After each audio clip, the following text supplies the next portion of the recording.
Triplets tinakasan ng ina at pumunta sa police station para magpatulong na mahanap ang kanilang ama. Pero bakit nagulat ang pulis na makita sila? Makalipas ang 5 taon bumalik galing Amerika ang babae, dala ang triplets sa Pilipinas para makipag-annul sa dating asawa. Samantala, misyon naman ng triplets, mahanap ang kanilang ama na may kulay dark red na buhok sa police station. Nagulat ang sergeant nang makita ang triplets, lalo na ang asawa niya. Mami, kailangan ba talaga nating bumalik dito? Ang init-init eh. Wala naman akong naalala sa Pilipinas. Sa totoo lang, parang mas gusto ko pa nga sa Amerika eh. Hindi naman siguro ganun kasama dito. Malay mo, masaya.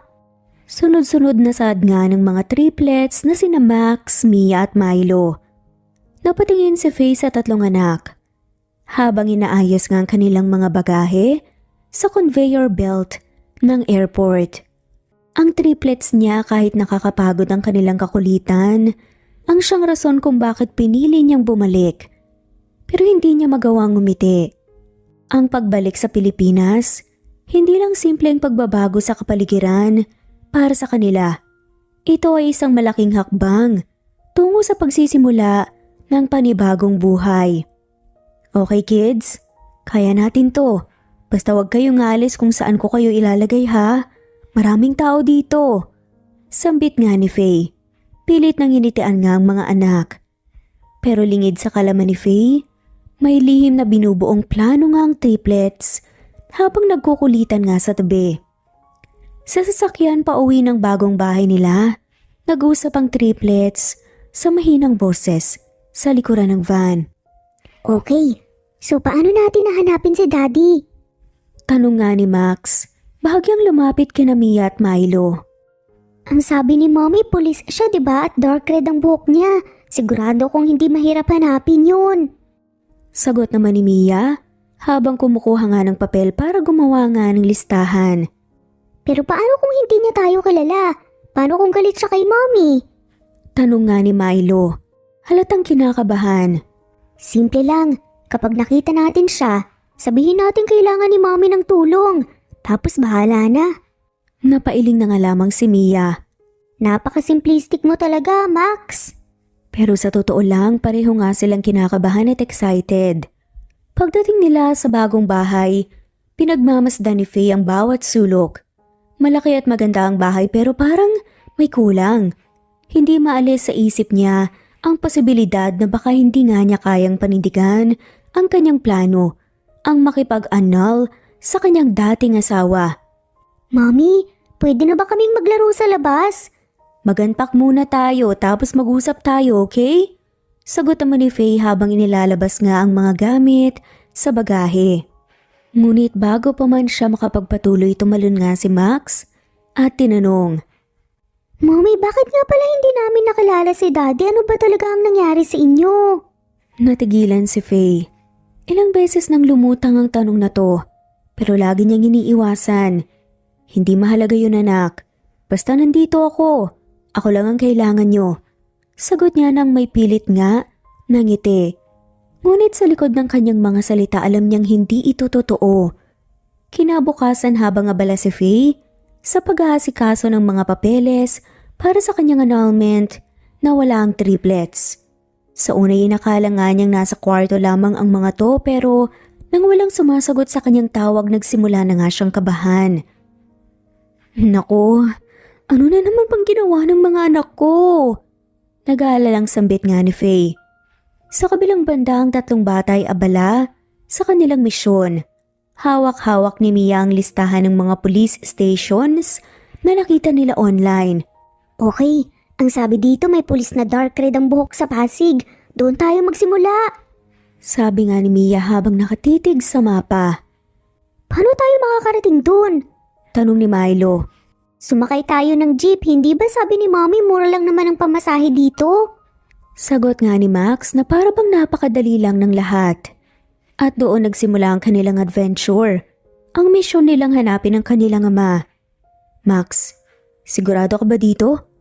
Tanong nga ni Mia habang nakaupo sila sa likod ng jeep. Mahigpit nga niyang hawak ang kamay ni Milo na halatang kinakabahan. Relax lang kayo, madali lang to. Kapag nakita natin yung pulis na dark red ang buhok, tanungin lang natin kung siya ba ang daddy natin. Eh di kung hindi siya, edi hanap ulit. Sagot nga ni Max nakangisi. Eh paano kung galit si Mommy kapag nalaman niyang tumakas tayo? Saka na natin yun isipin ang importante. Makita natin si daddy tapos bahala na. Pabulong na sagutan naman nila Milo at Max. Pagdating nila sa unang police station, agad nilang pinasok ang opisina.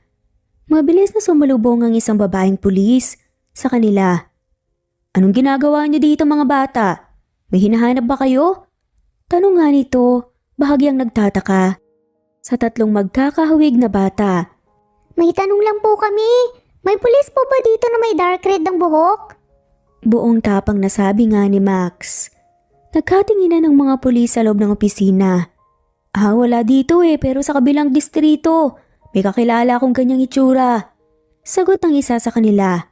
Salamat po. Sabay-sabay na sagot nga ng triplets bago muling tumakbo palabas. Samantalang hindi mapakali si Faye sa bahay. Tinawagan niyang lahat ng kakilala sa lugar pero wala talagang nakakita sa mga anak niya. Nagpapanik na nga siya nang biglang tumunog ang kanyang telepono. Hello?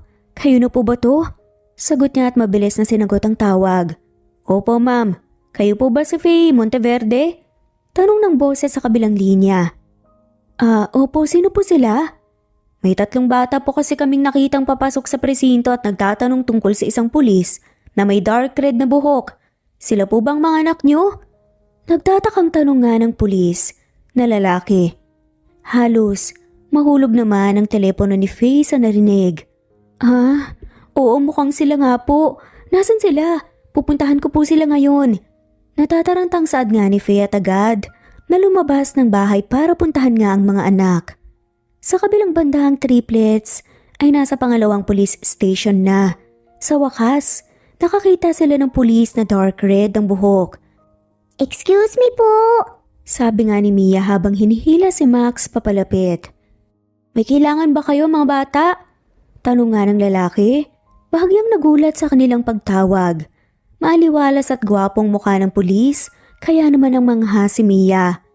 May tatanong lang po kami. Ikaw po ba ang daddy namin? Agad na tanong nga ni Milo. Nagtataka namang tinignan ng lalaking pulis na si Carl, ang triplets. Hindi alam ni Carl kung paano sasagutin. Teka ano?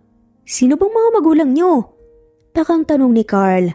Bago pa makasagot ang triplets, narinig nilang may sumigaw sa likuran. Max! Mia, Milo! Agad nilang nilingon ang kanilang ina. Si Faye, mukhang galit at nag-aalala, ang humahangos nga. Papalapit sa kanila. Anong ginagawa niyo dito? Bakit kayo tumakas? Tanong nga ni Faye at halos maputol ang kanyang hininga. Hinahanap lang po namin si daddy. Sagot nga ni Max, tila walang kasalanan. Sinabi ko na sa inyo, hindi na importante yun. Sagot nga ni Faye at pilit na pinipigilan ng luha. Ngunit bago sila makaalis, lumapit nga ang pulis na nakikinig sa usapan. Faye? Tanong ni Carl. Bahagyang nanlaki ang mga mata. Natigilan si Faye. Nakilala niya ang boses at dahan-dahan siyang humarap. Carl? Hindi makapaniwala si Faye sa nakita niya. Halos bumagsak ang kanyang mundo nang makitang lalaking matagal na nga niyang iniwasan. Si Carl, ang kanyang dating asawa at ama ng kanyang mga anak. Naroon sa harapan niya at mukhang may maraming tanong. Natulala si Carl sa nakikita niya. Ang 3 batang kaharap niya, ang triplets, hindi may kakailang kamukha niya. Mula sa hugis ng mukha hanggang sa paraan ng kanilang pagtayo, parang nakakita nga siya ng sarili niya. At ang babae sa likod niya, si Faye, ang babaeng minahal niya higit kanino man, ay naroon. Faye? Halos pabulong na sabi ni Carl. Hindi makapaniwala. Ikaw ba talaga to? Napahigpit nga ang hawak ni Faye sa kamay ni Max, tila sinisiguradong hindi siya mabibitawan.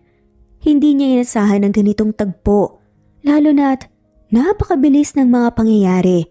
Hindi niya kayang tignan ng diretso si Carl. Carl, wag ngayon. Hindi ito ang tamang panahon para mag-usap tayo. Saad nga ni Faye. Pilit na kinalamahan ng sarili kahit nanginginig ang boses.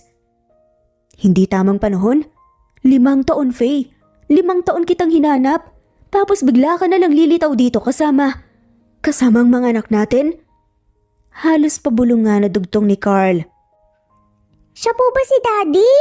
Biglang tanong nga ng isa sa mga triplets na si Max at napatingin kay Faye. Halos sabay na tumango naman sina Mia at Milo at sabik na marinig ang totoong sagot ng kanilang ina. Hindi nakasagot kagad si Faye, napansin ni Carl ang bigat sa kanyang muka.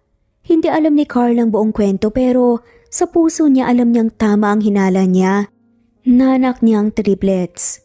Mga bata, ako si Carl. Pero gusto ko munang makausap ang mami niyo, ayos lang ba? Sandali lang. Pakiusap nga ni Carl sa mga to. Pero ikaw po ba ang daddy namin? Ulit nga ni Max. Mas diretso ngayon. Hindi sumagot si Carl dahil hanggang ngayon naguguluhan pa rin siya. Pero halata sa kanyang mga mata ang emosyong pilit nga niyang kinokontrol. Nang biglang pumasok ang ingay mula sa labas ng police station, isang itim na SUV ang huminto sa harapan at mula rito ay bumaba nga si Simon kasama ang 2 sa mga tauhan nito. Galit na galit ang ekspresyon ni Simon nang makita si Faye. Faye, akala mo ba makakatakas ka sa akin? Sigaw nga ni Simon habang papalapit, hindi iniinda ang mga pulis. Sa paligid, napaatras tuloy si Faye at niyapos ang triplets para protektahan sila. Simon, tumigil ka na! Sigaw ni Faye. Wala na akong koneksyon sa kumpanya mo. Tigilan mo na kami. Dagdag nga nito. Lumapit si Carl at humarang nga sa pagitan ni Faye at Simon. Tumitig siya nang matalim sa lalaki at halatang hindi natatakot. Automatikong napadikit ang mga kilay ni Carl sa inis nang tignan ng lalaking nanggugulo na si Simon. Pasensya na, pero hindi mo pwedeng bastusin ang babaeng ito. Sabi nga ni Carl at matigas ang boses. Kung may problema ka, dumaan ka sa taong dapat mong kausapin sa tamang proseso. Hindi mo siya dapat takutin. Sambit pa nga ni Carl. Wala kang alam sa usapan namin. Pagbabanta naman ni Simon at ngunit mukhang hindi aatras si Carl. Ito ang presinto. Kung gusto mong maghanap ng gulo, siguraduhin mo lang na kaya mong harapin ang batas. Dagdag pa nga nito. Biglang tumahimik ang paligid. Nagkatinginan nga ang ibang mga pulis sa eksena at halata sa mukha ni Simon na nararamdaman nga niya ang pressure. Iritadong napailing na nga lamang si Simon, sabay bali nga sa mga tauhan niya. Alis na tayo. Sumunod naman ang mga tauhan sa utos ni Simon pero bago nakaalis ang SUV, tinignan pa nga ni Simon si Faye nang makahulugan. Pagkaalis ng SUV, bumuntong hininga si Faye ngunit nanatiling nag-aalala. Lumapit nga si Carl sa kanya ngunit bago siya makapagsalita, nagsalita si Faye. Carl, salamat. Pero hindi pa rin ito ang oras para pag-usapan ng lahat. Sabi nga ni Faye sabay yakap sa triplets. Hindi ko nasasayangin pa ang pagkakataon na to. Kailangan nating mag-usap, Faye. Mariin na bulalas naman ni Carl. Napabuntong hininga si Faye at wala nang nagawa pa. Sa tahimik na opisina ng police station, nagkatapat nga sina Faye at Carl. Ang triplets ay nasa kabilang gilid lang. Nasa isang silid, pinapakain ng mga pulis habang ang 2 nagsisimulang mag-usap sa unang pagkakataon matapos ang 5 taong paghihiwalay. Ramdam ang tensyon sa pagitan nila at si Carl ay halatang hindi pa rin makapaniwala na narito na nga sa harapan niya ang babaeng iniwan siya nang walang paliwanag. Faye, 5 taon. 5 taon kitang hinahanap. Akala ko hindi na kita makikita ulit. At ngayon bigla ka nalang lilitaw kasamang mga bata na hindi ko alam na meron pala tayo. Nakatingin ito ng seryoso. Napabuntong hininga si Faye at pilit na hinahanap ang lakas ng loob upang sagutin siya. Carl, alam kong marami akong hindi nasabi at marami kang tanong at may karapatan kang malaman ng lahat pero kailangan na ring marinig kung bakit ako umalis. Lita niya nga ni Faye. Tumango naman si Carl. Hinihintay ang paliwanag niya. Carl, may ibang babae ka. Diretsang sabi nga ni Faye at nanginginig ang boses. Napaangat ang kilay ni Carl. Halatang naguguluhan. Ano? Anong sinasabi mo? Puno ng pagtataka sa mukha nga ni Carl nang tanungin yon. Si Trisha. Sagot ni Faye at mahigpit na hinawakan nga ang mga kamay. Kaibigan ng kapatid mo. Aaminin ko, hindi ko alam nung una. Pero kapatid mo mismo ang nagsabi sa akin na may relasyon kayo. Hindi ko kinaya, Carl. Kayo umalis ako. Nasasaktan nga na pagkukwento ni Faye. Napahiling na nga lamang si Carl at kita sa kanyang mukha ang gulat at pagkalito. Faye, teka. Hindi ko alam kung saan nanggaling yan. Pero maling iniisip mo. Si Trisha? Kaibigan lang siya ng kapatid ko. Wala akong relasyon sa kanya. Mariinasad nga ni Carl. Paano ko paniniwalaan yan? Kapatid mo mismo ang nagsabi. Sabi niya, si Trisha ang dahilan kung bakit laging wala ka sa bahay. Kung bakit lagi kang abala. Napataas ang boses ni Faye. Hindi totoo yan. Faye, kung naging abala man ako noon, hindi dahil may ibang babae ako. Pulis ako. Nagkakantara pa ako para magtrabaho dahil gusto kong mabigyan ka ng magandang buhay. Paliwanag pa nga ni Carl. Pero paano ang sinabi ng kapatid mo? Bakit niya kailangan magsinungaling? Tanong nga ni Faye. Nanginginig ang boses. Dahil ayaw niya sa'yo, Faye. Pilit na pinapakalmang sarili. Alam mo naman ang pamilya ko noon. Hindi nila gusto ang pakasalan kita. Akala nila hindi ka para sa akin at kung ginamit nila si Trisha para siraan ako sa'yo, hindi na ako magugulat pa. Hinihingal nga na sambit ni Carl. Napatingin si Faye kay Carl. Ngunit nanatili ang pag-aalinlangan sa kanyang mga mata. Bakit hindi mo ko hinabol? Seryosong tanong nga ni Faye. Sinubukan ko, Faye. Hinanap kita. Pinuntahan ko lahat ng posibleng lugar na pwedeng puntahan mo pero walang Faye na nakita. At ngayon, nalaman ko na buntis ka pala noon. Paano mo nagawang itago yun sa akin? Ramdam nga sa boses ni Carl na nasasaktan nga talaga ito. Hindi kaagad nakasagot si Faye. Tumulo ang kanyang mga luha. Carl, natatakot ako. Natakot akong harapin ka. Pagkatapos ng lahat, akala ko totoo ang sinabi ng kapatid mo. Akala ko hindi mo na kami nagugustuhing makita pa. Kaya pinili kong lumayo. Dahilan nga ni Faye. Napabuntong hininga si Carl halatang nahihirapan. Faye, mahal kita. Wala akong ibang minahal kundi ikaw. Kung iniwan mo ko dahil sa maling impormasyon, paano natin naayusin to? Tanong pa nga ni Carl. Sa kabilang silid tahimik na nakikinig ang triplets. Hindi nila marinig ng buo ang usapan pero alam nilang mabigat ang pinag-uusapan ng kanilang mga magulang. Siguro hindi nagloko si Daddy. Sabi nga ni Milo na lihim na nakikinig. Matatalino ang mga to kaya naiintindihan nila. Sabi ko na nga ba misunderstanding ang lahat. Pero paano natin sila tutulungan na magkaayos? Dagdag nga nila Max at Mia. Madali lang paglapitin natin sila. Hindi nila alam na mas malakas tayo kapag nagtutulungan. Nakangiting saad pa nga ni Max. Faye, ayoko nang mag-away pa tayo. Ayoko nang maging komplikado pa ang lahat.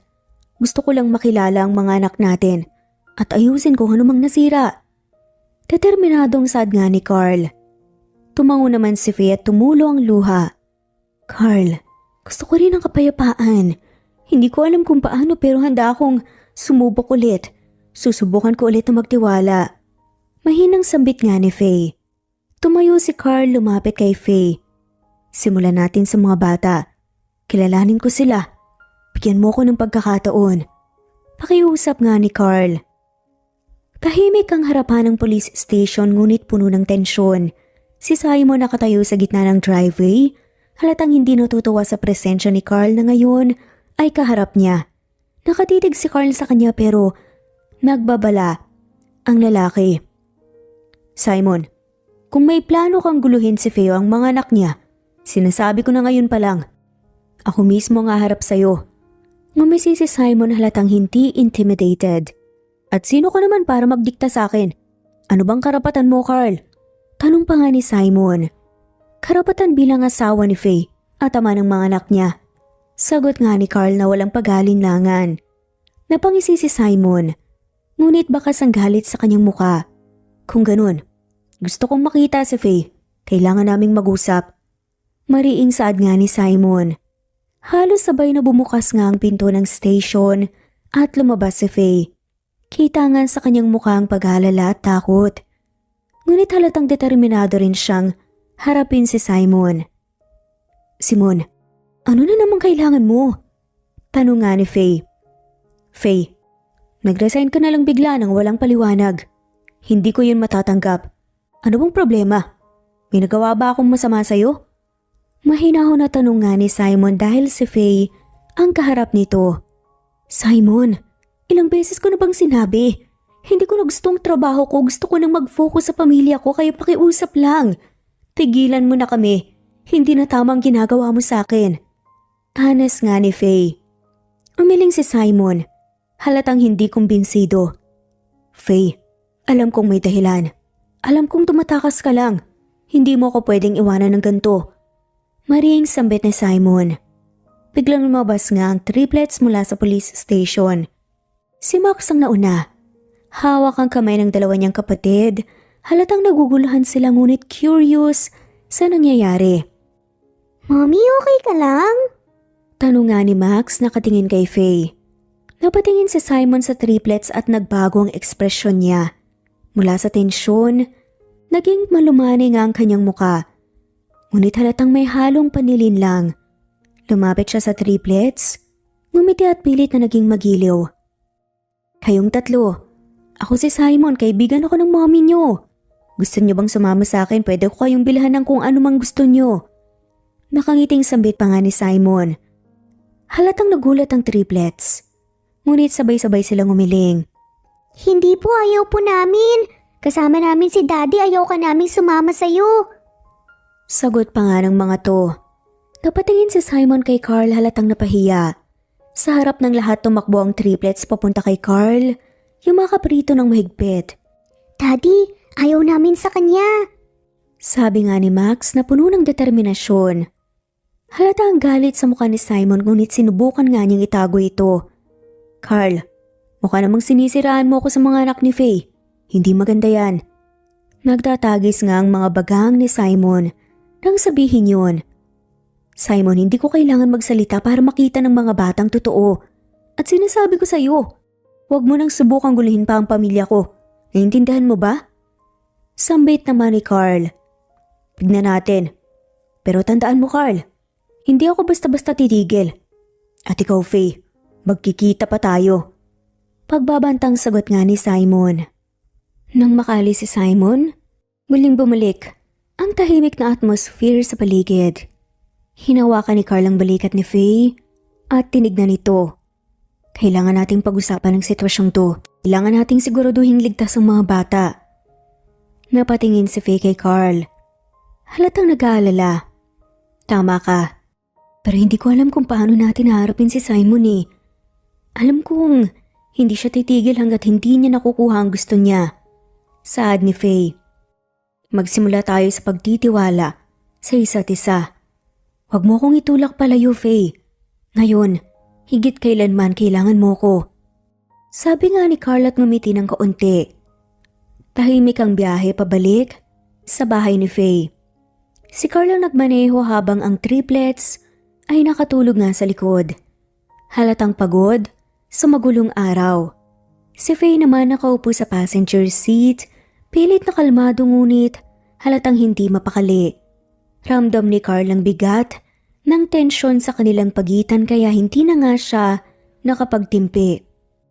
Faye, basag nga ni Carl sa katahimikan. Hindi inaalis ang tingin sa kalsada. Gusto kong malaman bakit ngayon ka lang nagpakita at bakit biglaan ang pag-uwi mo. Huminga ng malalim si Faye. Pilit na nilalabanan ng kaba. Carl, hindi ko na dapat ipaliwanag pa. Pero dahil nandito ka na rin, sasabihin ko.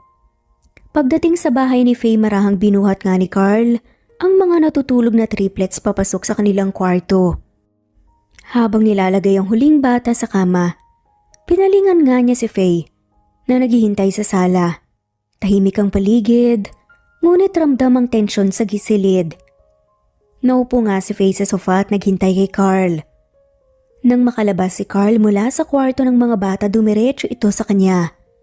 Tumayo si Carl sa harapan niya. Ang mga braso ay nakapamewang at ang mga mata ay diretso sa kanya. Ngayon sabihin mo na, ano ba talagang dahilan? At biglaan kang umuwi? At bakit mo ako iniwan noon? Tanong nga ni Carl. Huminga ng malalim si Faye at tumingin sa mga mata ni Carl. Carl, hindi ko na kayang magtago.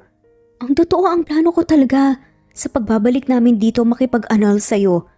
Gusto ko nang mag-move on at mamuhay ng tahimik kasamang mga bata. Diretsahang saad nga ni Faye. Halos maputo lang hininga ni Carl sa narinig. Bigla siyang napaatras. Ngunit sa halip na lumayo, lumapit siya kay Faye. Hinawakan niyang magkabilang balikat nito. Halatang hirap paniwala ng mga narinig.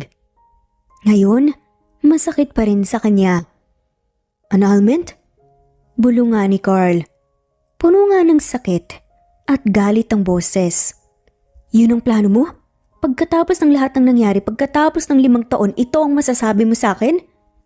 Hindi napigilan ni Carl na mainis at masaktan sa sinabi nga ni Faye. Hindi nakasagot si Faye, ngunit bago pa nga siya makapag-isip ng sagot, biglang hinapit siya ni Carl palapit.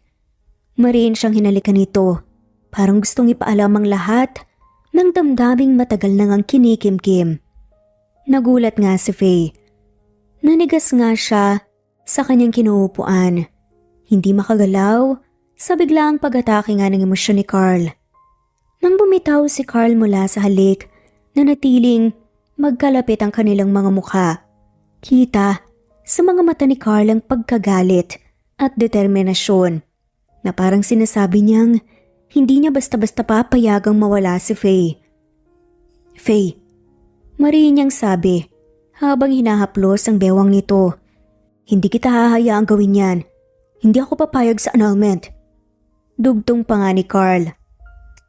Napalunok si Faye. Ngunit pilit nga niyang pinanindigan ang kanyang desisyon. Carl, hindi to tungkol lang sa'yo. Ito ang tingin kong tama para sa aming mag-iina. Gusto ko ng tahimik na buhay. Lita niya nga ni Faye. Tumawa si Carl, ngunit halatang puno ito ng sarkasmo. Tahimik na buhay?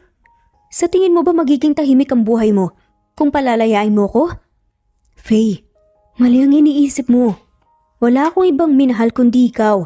At ngayon na nandito ka na, hindi ako papayag na mawala ka ulit. Hindi ako papayag sa annulment. Napayoko si Faye. Hindi alam ang isasagot. Ngunit bago pa man siya makapagsalita, tumuloy si Carl. Faye, sinabi ko na sa'yo kanina. Walang ibang babae. Walang Trisha. Walang kahit sino. Ang dahilan kung bakit hindi ako laging nasa bahay noon ay dahil nagtatrabaho ako ng sobra. Para sa inyo. Para sa mga anak natin. Ngayon na malinaw na ang lahat. Wala nang dahilan pa para makipaghiwalay ka sa akin. Mahabang paliwanag nga ni Carl. Tahimik si Faye. Halatang nagugulhan. Alam niyang may punto si Carl, ngunit hindi niya maialis ang takot at galit na matagal na nga niyang itinago. Carl, hindi ganun kadali. Maraming nasaktan. Ako, ikaw, hindi ko alam kung paano ito aayusin at kung paano magsisimula ulit. Nagugulahan na dagdag pa nga ni Faye. Hinawakan ni Carl ang kanyang muka.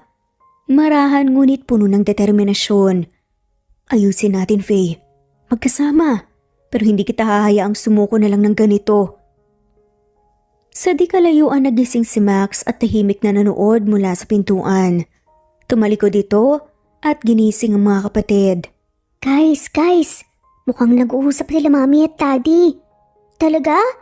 Oo, tara tignan natin. Sagutan nga ng triplets. Habang nagpapatuloy ang usapan ni na Carl at Faye, biglang sumulpot ang triplets na tila may sariling plano na namang naisip. Mami, Daddy! Sabay-sabay nilang sigaw. Tumatakbo papunta sa dalawa. Bigla nilang niyakap ang mga magulang. Naputol ang tensyon sa pagitan ni na Faye at Carl. Nagkatinginan si na Carl at Faye. At sa sandaling yun, napagtanto nilang kahit ano pa ang mangyari, Kailangan unahin nila ang kapakanan ng kanilang pamilya. Habang naghahapunan ng pamilya, tahimik na nagkakatinginan ang triplets.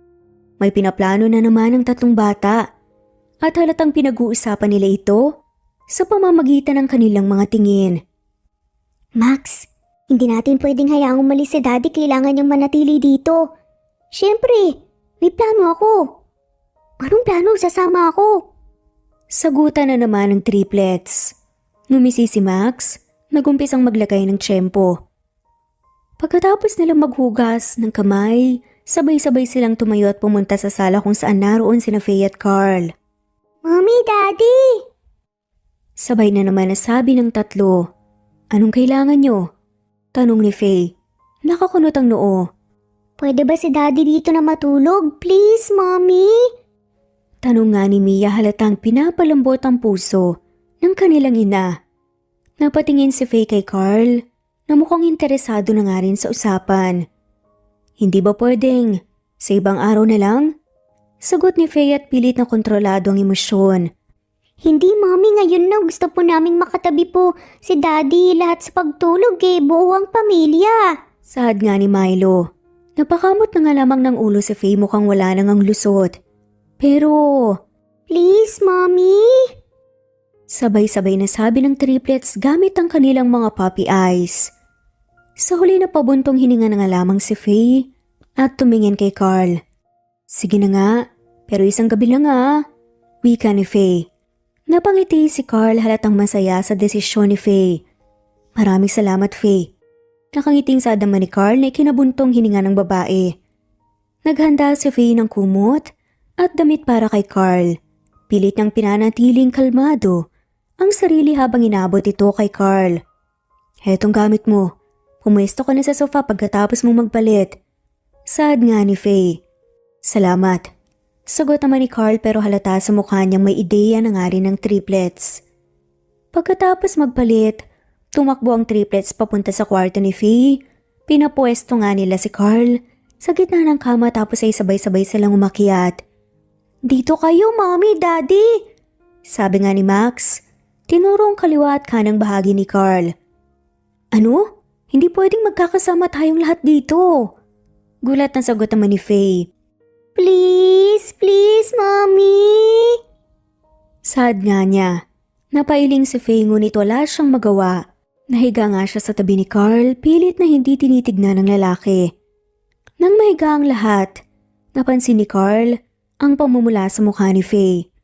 Parang namula ka yata, Faye Malambing na biro pa nga ni Carl habang iniayos nga ang kumot. Hindi Sagot ni Faye, ngunit halatang hindi makatingin ng diretsyo. Naalala niya ang mga gabing magkatabi sila ni Carl nung bagong kasal sila. Ang init ng yakap nito at ang mga halik na nagpapatigil sa kanyang mundo. Ngumiti si Carl. Ramdam ang kilig at hiya ni Faye. Nang makatulog na nga ang mga bata, dahan-dahan niyang inilapit ang sarili kay Faye. Nasa likuran niya si Carl. Ang braso nito, mahigpit na nakayakap sa kanyang bewang. Ramdam ni Faye ang kabog ng kanyang dibdib. Ngunit, hindi siya gumalaw. Hindi niya may paliwanag kung bakit, pero parang gusto na nga niyang manatili sa posisyong yun. Namiss kita, Faye. Bulong nga ni Carl sa kanyang tenga at ramdam ang init ng hininga nito. Napapikit si Faye. Pilit na nilalabanan ng emosyon. Carl, bulong nga ni Faye.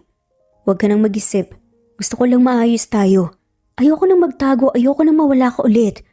Dagdag pa nga ni Carl. Mahina ang sagot ni Faye. Namiss rin kita, Carl. Pero kailangan ko pang makumpirma ang lahat. Ngumiti si Carl at bumulong muli. Walang problema, Faye. Huwag mo na ituloy ang annulment. Gagawin kong lahat para mapatunayan kung karapat-dapat ako sa'yo. Wika nga ni Carl sa tenga ni Faye. Hindi na sumagot si Faye. Sa halip na papikit na nga lamang siya ng tuluyan habang ramdam ang mga halik ni Carl sa kanyang leeg. Ngunit bago pa sila makapunta sa mas seryosong usapan, nakatulog na nga si Faye. Napangiti na nga lamang ang lalaki nang makita ang maamong mukha ni Faye, ang dati niyang asawa. Hinaplos niya ang buhok nito at marahang binulong. Mahal kita, Faye. Hindi kita bibitawan. Humigpit ang yakap nga ni Faye at sa wakas. Nakatulog na nga rin siya kasama ang kanilang mga anak na nakangiti habang mahimbing na natutulog. Maagang nagising nga si Carl puno ng sigla habang bumangon mula sa kama. Tinignan niya ang paligid. Ang kanyang pamilya na mahimbing na natutulog. Tumitig siya sa mukha ni Faye. Napangiti at hindi mapigilang huminga ng malalim. Napakaganda mo pa rin. Bulong nga ni Carl sa sarili. Dahan-dahang bungangon nga si Carl upang hindi magising ang mga bata. Dumiretso siya sa kusina at binuksan ang ref at naghanap nga ng mga pwedeng lutuin. Hindi siya bihasa sa pagluluto pero para sa kanyang mag-iina gagawin niya ang lahat. Habang nagluluto si Carl ng pritong itlog, hotdog at sinangag, maingat nga siyang nagmamasid sa bawat galaw niya. Wala siyang gustong masunog lahat, kailangan perfect. Habang hinihintay maluto ang hotdog, napansin niyang may larawan sa pader ng kusina. Si Faye at ang triplets masaya at puno ng buhay. Napangiti siya at marahang hinaplos ang litrato. Ang tagal ko kayong hinintay. Bulong nga ni Carl habang tumutulo ang mantika mula sa kawali. Hindi nagtagal sumulpot nga ang triplets mula sa kanilang kwarto. Gising na sina Max, Mia at Milo at sabay-sabay silang naglakad patungo sa kusina. Daddy! Masayang sigaw ni Mia at tumakbo nga papunta kay Carl. Good morning mga anak. Bati nga ni Carl, nilapag nga ang sandok at yumuko upang salubungin ang yakap ng mga anak. Masayang yumakap nga ang triplets kay Carl. Sabay na humalik sina Max at Milo sa pisngi ni Carl habang si Mia ay humilig nga sa balikat nito. Daddy, ang bango po ng luto mo! Sabi nga ni Max. Totoo ba? Paano kung hindi masarap? Biro pa nga ni Carl habang kinikiliti ang tiyan ng batang si Max. Tiyak na masarap yan, Daddy! Sagot nga ni Milo at tumatawa habang nakikisali nga sa kulitan. Masaya silang nagkulitan sa kusina, hinalikan ni Carl ang bawat isa sa triplets at marahang inakap. Ramdam ng triplets ang pagmamahal ng kanilang ama, kaya mas lalo silang naging masaya. Habang kinakain ng triplets ang kanilang almusal, inakyat ni Carl ang hagdan papunta sa kwarto ni Faye. Binuksan niya ang pinto ng marahan at pumasok. Nakatulog pa rin si Faye, mahimbing at tahimik. Lumapit si Carl sa gilid ng kama at tumingin sa mukha ni Faye. Napakaganda pa nga rin ito. Kahit nga bagong gising, napalunok si Carl at hindi mapigilang mapalapit palalo. Ang tagal kong hinintay ang ganitong umaga. Bulong pa nga ni Carl sa sarili. Dahan-dahan niyang inilapit ang kanyang labi sa leeg ni Faye. Hinalikan niya ito ng marahan, puno ng pagmamahal at pananabik. Nagising si Faye sa init ng halik ni Carl. Carl, mahinang bulong nga ni Faye at medyo nagugulhan pa. Tanong nga ni Carl sabay halik ulit. Ngayon naman sa balikat. Mahal kita, Faye. Miss na miss kita. Sabik na saad nga ni Carl. Hindi nakapagsalita si Faye at naramdaman nga niyang kilig at init na bumalot nga sa kanyang katawan. Nang itaas ni Carl ang kanyang muka, hinalikan nga nito ang kanyang labi at malambot at puno ng damdamin ang halik ni Carl na parang ipinaparamdam nga dito kung gaano siya kaimportante. Hindi nakatanggi si Faye. Sa halip tumugon nga siya sa halik ni Carl at unti-unting nawawala ang kanyang alinlangan. Tumindi ang halikan nila. Ngunit bago pa ito lumalim, biglang bumitaw si Faye. Sandali, Carl! Naghihintay ang mga bata sa kusina. Sabi nga niya at bahagyang hinihingal. Nabitin man si Carl, ngumiti lamang siya at hinaplos ang pisngi ni Faye. Sige, pero tandaan mo, Faye, hindi pa tayo tapos. Bulong pa nga ni Carl. Napailing si Faye ngunit hindi may tatangging may ngiti sa kanyang mga labi. Bumaba na nga sila sa kusina kung saan masayang kumakain ng triplets. Agad napansin ng tatlo ang mga ngiti ng kanilang mga magulang. Nagbubulungan sina Max, Mia at Milo habang nakatingin kina Faye at Carl. Success ang plano natin! Ang sweet nila, di ba? Oo nga, magiging happy family na tayo! Saad nga ng triplets. Habang nagsasalo ang pamilya sa pagkainan, hindi maiwasang mapansin ni Faye ang ngiti ni Carl habang inaasikaso ang mga triplets. Lihim siyang napangiti at napaisip. Siguro naman deserve namin ng isa pang pagkakataon. Bulong niya sa sarili habang tahimik na inoobserbahan Ang masayang eksena. Bumalik si Carl sa presinto matapos ang masayang umaga kasama sina Faye at ang triplets. Habang abala sa pag-aayos ng mga dokumento, sa kanyang mesa hindi niya napigilang mag-isip tungkol sa mga nangyari sa kanilang pamilya. Ngayon na nagbalik nga si Faye at nalaman niyang 3 ang kanilang anak, tila gumaan ang bigat na matagal na ngang nakadagan sa kanyang puso. "Uy Carl," sigaw nga ng isang kasamahan niyang pulis. Si Mark sabay lapit kasama si Leo, isa pang malapit na kaibigan ni Carl. "Narinig namin pare, bumalik na raw ang asawa mo?" Tanong nga ni Mark sabik na makibalita. "Aba oo nga, kwento naman dyan." Sabat nga ni Leo sabay tapik sa balikat ni Carl. Tumango si Carl at napangiti. "Oo, bumalik na nga si Faye at 3 ang anak namin." Masayang sambit ni Carl. 3? Halos sabay nga na sigaw ni na Mark at Leo at halatang gulat. "Pare, isang tira 3 kaagad?" Pagbibiro pa nga ni Mark sabay hagikik. "Grabe ka Carl, instant tatay sa triplets, ang galing mo!" Pangasar pa nga ni Leo at humalakhak habang tinatapik ang mesa. Napakamot na nga lamang si Carl sa ulo. Tila nahiya sa mga kaibigan niya. Ngunit hindi rin maiwasang mapangiti. "Ayos lang kayo? Parang mas excited pa kayo sa kwento ko ah." Lita niya nga ni Carl. "Biro lang pare, pero seryoso. Kwento mo nga paano nangyari yan?" Tila bumalik nga si Carl sa nakaraan nang inalala niya ang nangyari sa kanila ni Faye. Nagbakasyon sila ni Faye sa isang magandang beach resort 5 taon na nga ang nakalipas. Kakakasal pa lamang nila noon at parehong puno ng sigla at pagmamahalan. Lumabas si Faye mula sa kanilang kwarto, suot ang isang simpleng 2-piece bikini na lalong nagpaluta nga sa ganda ng katawan nito. Tila tumigil ang mundo ni Carl nang makita nga ang kanyang asawa. "Ang ganda mo."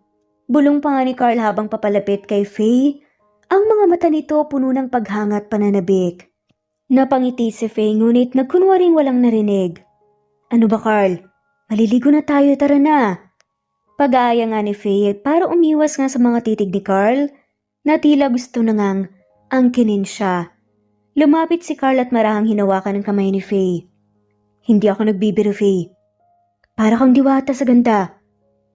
Hinila nga niya si Faye palapit at niyakap mula sa likod at marahang inalikan ng leeg nito. Napapikit si Faye sa init ng halik ni Carl. "Carl, mamaya na, naghihintay na ang dagat." Mahinang sambit pa nga ni Faye. Ngunit hindi pumayag si Carl at hinapit niya ang bewang ni Faye, pinalapit ang kanilang mga katawan at marahang bumulong. "Dito muna tayo, gusto ko munang halikan ang asawa ko at maangkin." Bulong pa nga ni Carl sa mababang boses. "Grabe ka." Natatawang sabi nga ni Faye ngunit halata sa kanyang mga mata ang pagkapukaw. Hindi na nga rin niya naitanggi ang sarili. Hinila nga ni Carl si Faye pabalik sa loob ng kanilang kwarto. Pagpasok nila agad nga niyang tinanggal ang kanyang damit at marahang hinila pababa ang bikini top ni Faye. Napatingin siya sa kanyang asawa, ang bawat bahagi ng katawan nito ay tila perpekto sa kanyang paningin. "Ang ganda mo talaga Faye." Sambit pa nga ni Carl habang masuyong hinahaplos ang mukha ng asawa. Hindi nagtagal, nadarang ang dalawa sa init ng kanilang damdamin. Hubot-hubad nga silang nagsanib ng katawan puno ng pagmamahal at pananabik. Ang bawat halik at haplos ni Carl, puno ng pagnanasa at pagsamba. Habang si Faye ay buong pusong tumugon sa pagmamahal ng kanyang asawa. "Carl!" Sigaw nga ni Mark habang sinasampal ng mahina ang balikat ni Carl. Nagulat na nga lamang si Carl at agad na naputol ang kanyang pag-iisip. Napansin niya ang sarili, pawis ang noo at medyo namumula nga ang muka. Ang mas nakakahiya, ramdam niya ang tensyon sa pagitan ng kanyang hita at agad niyang inayos ang sarili at tumikim ng malakas. "Hoy, bakit? Parang ang lalim ng iniisip mo." Tanong nga ni Leo at nagtataka. "Ha?" "Wala." Pilit na sagot ni Carl tumiwas ng tingin. "Wala? Bakit parang may kung anong tumukod dyan sa pantalon mo?" Biro pa nga ni Mark at sabay turo sa pagitan nga ng hita ni Carl. Agad na tinakpan nga ni Carl ang kanyang harapan at binulungan nga ng mariing tigil-tigilan niyo nga ako. Halakhakan ng dalawa na kaibigan habang si Carl nahiya ng todo. Ngunit sa likod ng kanyang hiya hindi nga niya maiwasang mapangiti. Mommy, let's visit Daddy sa trabaho! Sabi nga ni Milo habang mahigpit na nakakapit nga sa braso ni Faye. Oo nga, Mommy. Dagdag naman ni Max. Gusto naming makita si Daddy habang nagtatrabaho siya, please. Pangungulit nga ni Max. Please, Mommy! Ani naman ni Mia sabay puppy eyes pa nga na alam nilang hindi kayang tanggihan ng ina. Napawuntong hininga si Faye habang nakatitig sa tatlong anak. Okay. Pero tatandaan nyo, huwag kayong masyadong makulit doon at huwag nyo rin siyang istorbohin habang nagtatrabaho, ha? Paliwanag nga ni Faye. Sabay-sabay na tumango ang triplets. Halos sabik na sabik sa ideya nang makita ang ama.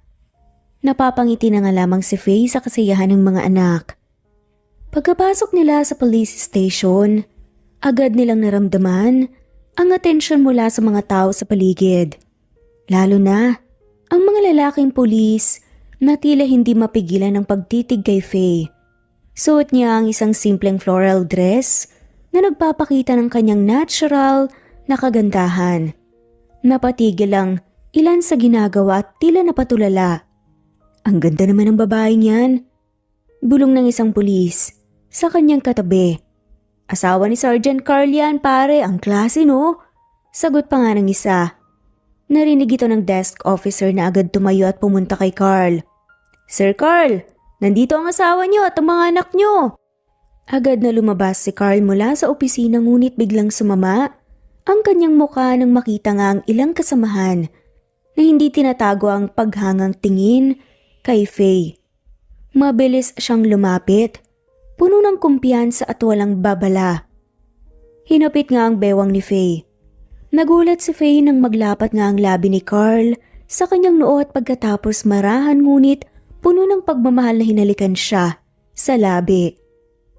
Carl, bulong nga ni Faye. Halata ang pagkagulat sa kanyang muka. Ngunit napangiti na nga lamang si Carl, bahagyang mayabang, habang tumitingin sa mga kasamahan niyang napatingin na nga lamang sa ibang direksyon. Halatang nag-iwas ng tingin. Ang ganda mo talaga, asawa ko. Sabi nga ni Carl at marahang hinaplos ang bewang ni Faye. Carl! Sambit nga ni Faye na hindi malaman kung matatawa o mahihiya sa pinaggagawa ni Carl. Nakangisi si Carl. Alam niyang marami ang nakatingin at ito ang paraan niya para ipakita nga sa lahat na si Faye ang kanya at kanya lamang. Daddy, gusto ka po naming makita. Sad nga ng triplets. Agad na binuhat nga ni Carl si Mia sa kanyang mga bisig habang ang dalawang lalaki naman ay mahigpit na nakakapit sa gilid ng kanyang uniform. Napangiti si Carl.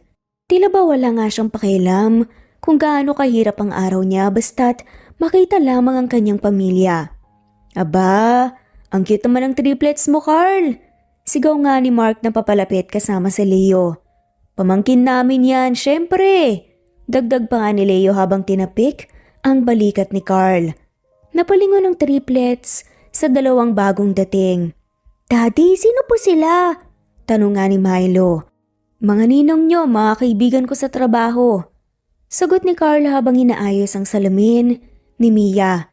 Talaga? Ninong po namin kayo? Aba oo, kaya nga binubuhat ko kayo ngayon eh. Sagot naman ni Mark habang binuhat si Max. Ako rin. Siguro naman ni Leo habang binuhat naman si Milo na halatang tuwang-tuwa. Habang abala ang triplets sa kanilang mga ninong, napangiti na nga lamang si Faye nakita niya kung gaano kasaya ang kanyang mga anak sa presensya ng kanilang ama, pati na nga rin sa mga kaibigan nito. Napakaganda pala ng pamilya mo, Carl. Ani pa nga ni Leo, nakatingin kay Faye. Napatingin si Carl sa asawa at ngumiti. Oo naman, pare. Walang tatalo sa kanila. Ani nga ni Carl. Hoy Carl, baka iuwi mo na to sa presinto para bantayan ka araw-araw. Biro pa nga ni Mark. Natatawang umiling si Carl. Walang problema sa akin basta masaya ang triplets at asawa ko. Nakangiting sambit ni Carl. Sa gitna ng tawanan at biruan, hindi napigilan ng triplets na mapuno ng tuwa ang paligid lalong tumibay ang desisyon ni Faye Nahayaan ng mga anak na mas makilala ang kanilang ama. Habang paalis na sila, napansin ni Faye ang paminsan-minsang tingin ni Carl sa kanya. Isang tingin na puno ng pagmamahal, pananabik, at pangakong babawiin niya ang tiwala nito. Habang sakay ng sasakyan ni Carl pauwi sa bahay nito, tahimik si Faye habang nakatingin sa labas ng bintana. Hindi niya maikakaila ang kabang nararamdaman. Ang bahay ni Carl, ang bahay na minsan nilang tinirahan bilang mag-asawa, ay puno ng alaala, masaya, masakit, at lahat ng nasa pagitan. Sa likod, masayang nagkukulitan ng triplets habang yakap ni Carl ang manibela, mukhang kontento sa muling pagsasama nilang pamilya. Mommy, nakatira po ba kayo dito dati? Tanong nga ni Mia. Puno ng inosenteng kuryosidad. Napatingin si Faye sa anak at ngumiti ng tipid. Oo baby, dito kami tumira ng daddy niyo dati. Sagot nga ni Faye. Ay, so dito kami ginawa ni Daddy? Malakas na sabi nga ni Max na ikinatawa na nga lamang ni Milo. Max, sabi ni Faye na namula ang pisngi. Narinig yun ni Carl at bahagyang natawa. Tama na ang kakulitan ng mga anak. Malapit na tayo. Saway nga ni Carl. Pagdating nila sa bahay agad na bumungad kay Faye ang familiar na tanawin. Ang parehong sala, ang pamilyar na amoy ng kahoy at ang mga dekorasyon na hindi nagbago mula noong iniwan niya si Carl. Ang lahat ng yun tila nagbabalik sa mga alaala niya. Mommy, ang ganda ng bahay ni Daddy! Sabi nga ni Milo habang patakbong papasok. Ngunit bago pa man makapag-react si Faye, may familiar na boses na bumungad sa kanila. Carl, ano to? Bakit nandito si Faye? Napalingon si Faye at nakita nga si Nicole ang kapatid ni Carl. Agad siyang nakaramdam ng kaba. Si Nicole ang babaeng naging dahilan ng maraming pagdududa at sakit ng kanyang loob noon. Nicole, wag ngayon. Malamig nga na sabi ni Carl at halata ang inis sa kanyang boses. Lumapit si Nicole at hindi maitatago ang gulat sa muka. Anong ibig sabihin nito, Carl? Bakit nandito siya? At sinong mga batang to? Tinuro nga nito ang triplets na ngayon ay nagtatago nga sa likuran ni Faye. Anong ibig sabihin? Kasal pa rin kami ni Faye. At mga anak ko sila. Sabay turo nga ni Carl sa triplets. Nagulat si Nicole. Mga anak? Paano nangyari yun? Sa tingin mo, paano nangyari? Napataas nga ang boses ni Carl at halatang pinipigilan ng galit. Nicole, wala kang karapatan na husgahan si Faye. Kasalanan mo kung bakit siya umalis noon. Alam ko lahat ng ginawa mo.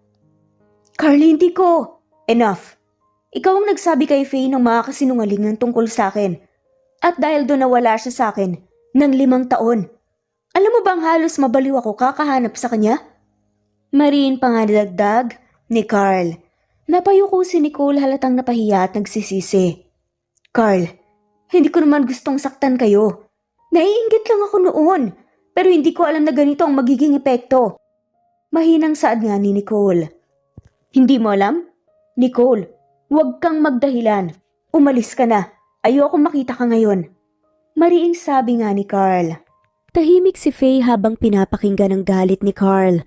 Ramdam niya ang puot at sakit sa boses nito at mas lalo siyang nakaramdam ng guilt. Nagawa niyang iwan si Carl noon, ngunit hindi niya alam ang buong katotohanan. Nang umalis si Nicole, dinala ni Carl ang triplets sa isang silid upang makapagpahinga. Dito muna kayo mga anak. Huwag kayong mag-alala, okay? Kasama niyo na ako ngayon. Mahigpit na niyakap ni Carl ang 3 bata at napangiti naman ang triplets. Pagbalik sa sala, tahimik na nilapitan ni Faye si Carl. Nakita niya ang mabigat na ekspresyon sa mukha nito. Carl, mahinang niyang tawag. Napatingin si Carl sa kanya puno ng sakit ang mga mata. Faye, hindi mo alam kung gaano kahirap para sa akin ang mga taon na wala ka. Basag ang boses ni Carl nang sabihin yun. Lumapit nga si Faye at niyakap siya. Carl, patawarin mo ko. Hindi ko alam. Hindi ko alam ang totoo noon. Mahigpit na niyakap nga ni Carl si Faye. Ramdam ni Faye ang bigat ng damdamin nito. Ang takot na mawala siya ulit, ang galit sa nakaraan, At ang pagmamahal na hindi nga naglaho kahit kailan. Kinagabihan tahimik silang magkatabi sa kama. Mahigpit ang yakap ni Carl kay Faye. Tila ba natatakot itong baka maglaho siya sa paggising nito. Faye, hindi ko kayang mawala ka ulit. Bulong nga ni Carl habang inaaplos ang buhok ng babae. Napatingin si Faye sa kanya at hinaplos ang pisngi nito. Hindi na ako alis. Carl, pangako. Dahan-dahang inilapit nga ni Carl ang labi nito sa kanya.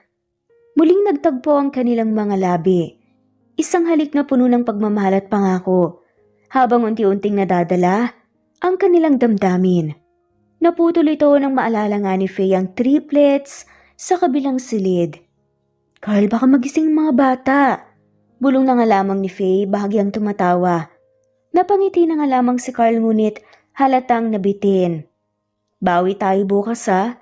Sabi pa nga niya bago muling yumakap kay Faye at pinikit ang mga mata. Habang nakatulog si Carl, si Faye naman ay tahimik na pinagmamasdan ng mukha ng lalaking mahal niya. Alam niyang mahaba pa ang kanilang lalakbayin para muling maayos ang lahat ngunit sa gabing to, sapat na ang yakap ni Carl upang iparamdam na buo ulit ang kanilang pamilya. Ay mahimbing pa rin itong natutulog. Yakap-yakap ang kanyang bewang. Dahan-dahan niyang hinaplos ang pisngi ni Carl bago siya bumangon. Ngunit bago pa nga siya makaalis, hinila siya ni Carl pabalik sa kama. Bakit ang aga mong gumising? Masuyong tanong nga ni Carl. Bahagyang inaantok pa nga ngunit may mapang-akit ng ngiti. Magluluto sana ako ng agahan. Sagot naman ni Faye at pilit nang umiti para itago ang kaba. Hayaan mo na magpahinga ka na muna. Sabay silang bumaba sa kusina, ngunit ang kasual nilang umaga ay naputol nang makita nila si Nicole na nakaupo sa sofa. Nicole. Carl, gusto ko lang makausap si Faye. Sabi nga ni Nicole. Ayoko muna Nicole. Wala kang karapatang kausapin siya pagkatapos ng lahat ng ginawa mo. Tugon naman ni Carl. Ngunit bago pa nga lumala ang sitwasyon, hinawakan ni Faye ang braso ni Carl. Hayaan mo na Carl. Gusto ko rin siyang kausapin para matapos na. Napatingin si Carl sa asawa. Bakas ang pag-aalala. Ngunit sa huli tumango na nga lamang siya at bumalik sa kusina upang bigyan ng espasyo ang dalawa. Pagkaupo ni Faye at Nicole, hindi kaagad nagsalita si Nicole, tila naghahanap ng tamang paraan upang simulan ang kanilang usapan. Faye, alam kong marami akong kasalanan sa'yo, pero gusto kong ipaliwanag kung bakit ko ginawa ang lahat ng yun. Tahimik na nakinig si Faye, ngunit ramdam niya ang paninikip ng dibdib sa inaasahang revelasyon. Nung college tayo, ang boyfriend ko noon minahal ka. Hindi mo siguro alam pero siya ang dahilan kung bakit galit ako sa'yo. Pinili ka niya kahit wala siyang pag-asa sa'yo. Hindi ikaw ang may kasalanan pero hindi ko yun matanggap noon. Malungkot na saad nga ni Nicole. Napakurap na nga lamang si Faye. Halatang nagulat. Nicole, alam ko yun. At kahit alam ko, hindi ko sana hinayaang mangyari to. Alam ng lahat na si Carl lang ang minahal ko. Ani nga ni Faye. Napahikbi nga si Nicole, halatang pinagsisisihan naman ang lahat. Faye, dahil sa galit ko, naisipan kong sirain ang relasyon niyo ni Carl. Patawarin niyo ako pero mahal ka talaga niya. Saad nga nito. Tila nadurog ang puso ni Faye sa narinig. Nicole, alam mo bang sobra akong nasaktan noon? Hindi ko alam kung bakit galit na galit ka sa akin. Ginawa ko ang lahat para unawain ka. Pero sinuklaan mo ko ng pambubuli. At si Carl, hindi ko dapat siya sinagot dahil sa takot ko na masira lahat ng relasyon natin. Pero mahal ko siya. Hindi ko kayang pigilan ang puso ko noon. Tumulong nga ang luha ni Faye habang nagsalita. Napahagulgol na nga lamang si Nicole. Patawarin mo ko, Faye. Hindi ko naisip ang nararamdaman ko noon. Ang alam ko lang gusto kong mawala sa buhay namin si Carl pero ngayon, nakikita ko kayo. Kasama ang mga anak niyo. Naiinggit ako dahil nahanap niyo ang kaligayahan na hindi ko nahanap. Patawarin mo sana ako. Pakiusap nga ni Nicole. Tumayo si Faye at tahimik na lumapit nga kay Nicole. Nang makita nga niyang halos nanginginig ito sa pag-iyak, hindi na nga niya napigilan ang sarili. Yumakap siya sa babae at hinagod nga ang likod nito. Nicole, matagal ko nang gustong marinig ang paliwanag mo. Masakit ang mga ginawa mo pero mas masakit ang mawala si Carl dahil sa mga paniniwala kong mali. Pinapatawad na kita. Sabi nga ni Faye at lumuluha na din. Nagyakapan ng dalawa at tila isang mabigat na bato ang nawala sa kanilang mga dibdib. Pagkatapos ng emosyonal nilang pag-uusap, bahagyang umiti si Nicole. Alam mo Faye, gusto kong linawin ang isa pang bagay.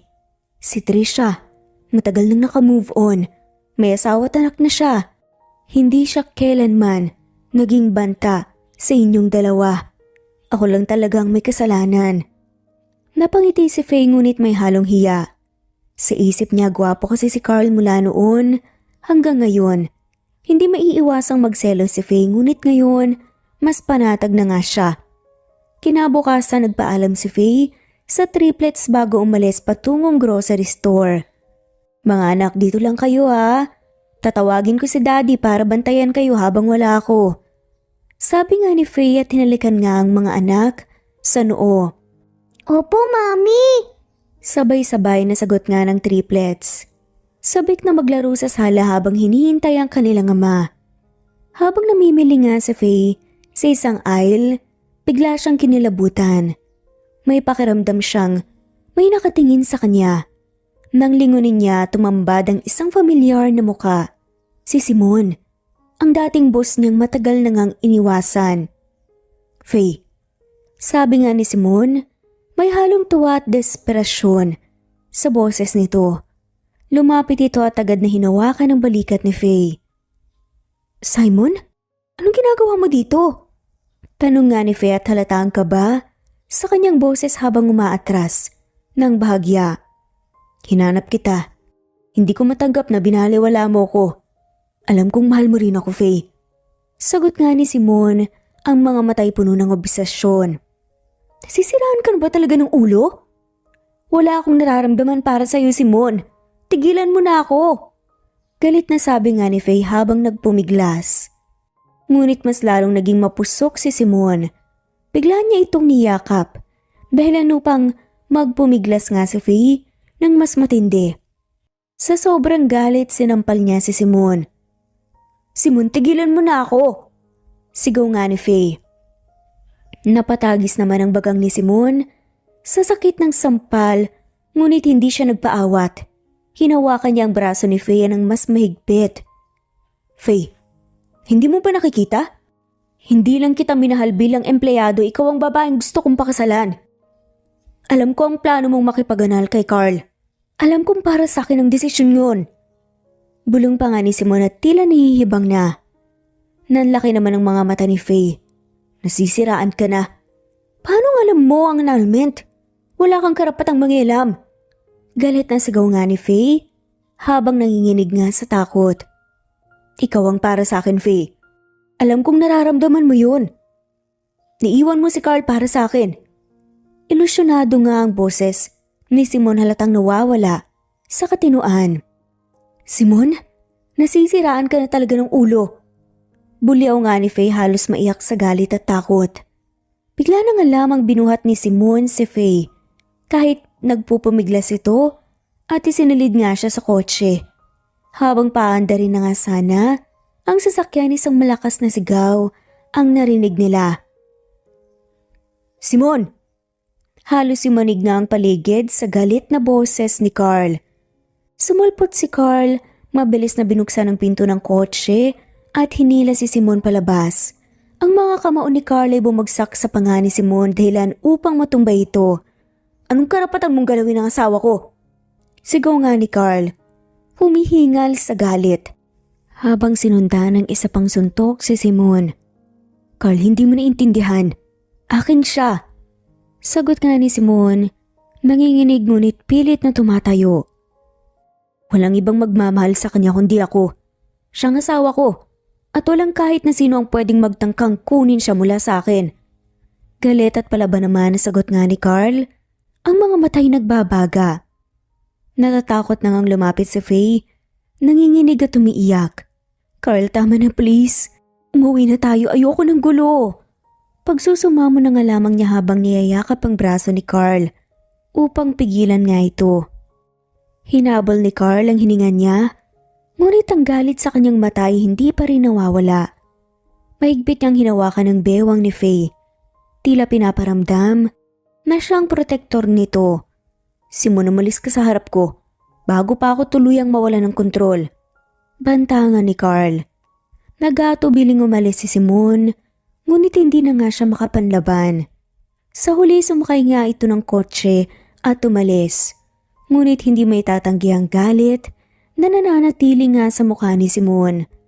Habang nasa sasakyan pa uwi, tahimik si Carl ngunit mahigpit ang pagkakahawak niya kay Faye.